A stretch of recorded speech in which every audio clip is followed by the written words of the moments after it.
Har Har Mahadev. Hello guys, আজকে আমি চলে এসেছি বড়জোড়াতে মাল লোড করতে। বড়জোড়া কোথায় মাল লোড করছি? এই সাইন স্টারের পেছনে।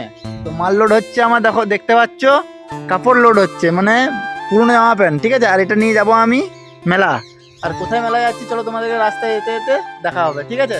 চলো ভিডিওটা দেখতে থাকো। এটা ফাইনালি লোড হয়ে গেছে, তিরপল দড়ি বাঁধা কমপ্লিট।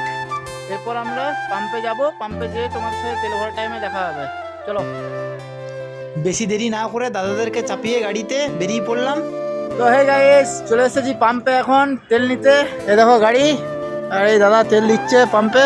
আর তেল নিয়ে বেরিয়ে পড়লাম, তারপর চলে এলাম বেলেতরে। বেলেতরে এসে এক কাপ চা খেয়ে নিলাম। আর আজকে আমরা যাচ্ছি হচ্ছে খড়গপুর পেরিয়ে মাদপুর মেলা করতে। আর ভাই, রাতে গাড়ি চালাতে এত অসুবিধা, যদি কোনো গাড়িওয়ালা আপার ডিপার না করে তো মাথা খারাপ হয়ে যায়। মোটামুটি 4 ঘন্টা গাড়ি চালানোর পরে ঘাটালে এসে পৌঁছালাম।